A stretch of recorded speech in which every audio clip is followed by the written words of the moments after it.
I don't know if I'm going to put anything up today, but I do know one thing, though, is that there are a lot of things to think about, a lot of stuff to think about, a lot of things. I think that when I make a video, I have to follow my instincts. I think that's one thing. You know, when it comes to following instincts, it's a matter of going with your feelings.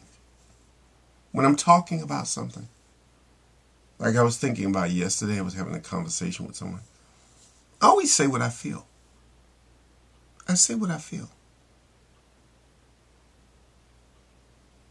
You know, like this person is telling me all about economics. I know you may watch this video.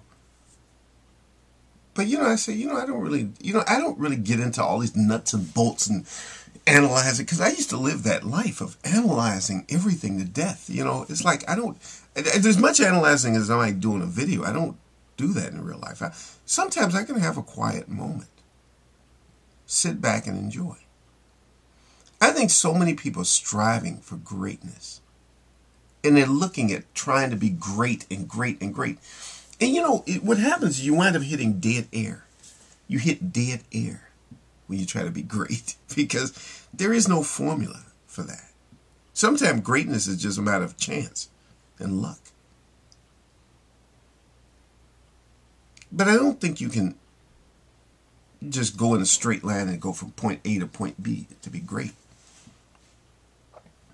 Sometimes you get lucky. But sometimes you aren't really lucky. It's that you've done things that put you in a position where you can do things that are considered great.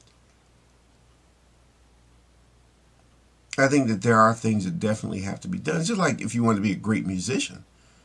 One thing that you have to do is practice. You have to practice and practice and practice. And, it's the 10,000 hours of practice, as they say, And that's what you have to do. But even that's not a guarantee. It can't be reduced to formula, but without those 10,000 hours, it's very unlikely you're going to be great. People might be able to do it on less than 10,000, but you know what?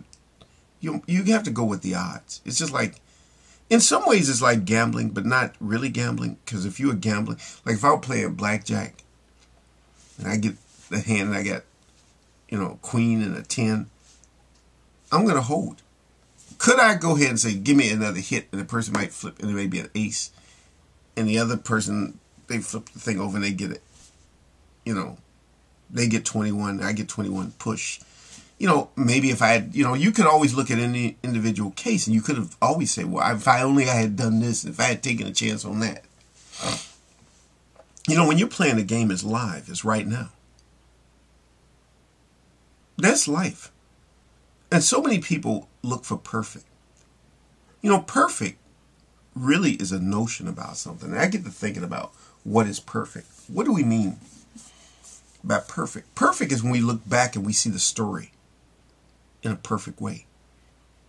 We think of what seems perfect, what appears perfect, because it's a great story that everybody wants to talk about.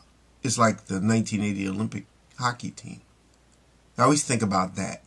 I remember when that was going on. I always remember that too. And they made a movie. I never did see the movie, but I just get to thinking, I don't think a movie can capture what it really was like. You know why? Because, I know many people who didn't even like hockey, couldn't even stand it, but they were glued to the TV set on that day. I mean, they were like people who couldn't, they were rooting for the U.S. hockey team.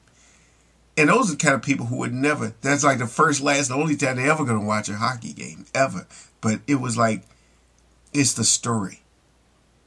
And you talk about it, and you think about it. All of a sudden, people developed an interest in hockey. Life is like that. See, great people get you interested in stuff that you wouldn't ordinarily be interested in.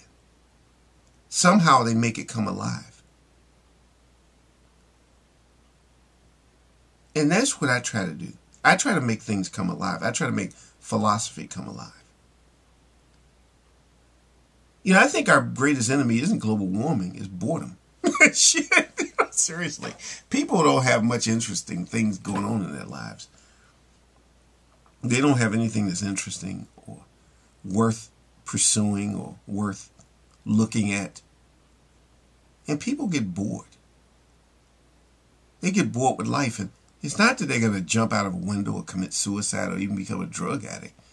It's just that they're going to live a mundane existence of just thinking that life is just this mechanical thing of getting up in the morning, going to work, come home. Do something interesting, even if it's just little things. See, that's what my life is. I have a very interesting life from my perspective. So anybody watching me may be bored to tears, but I find the things I do interesting. Happiness is inside of you. If you enjoy what you're doing, that is happiness. That's what I think about.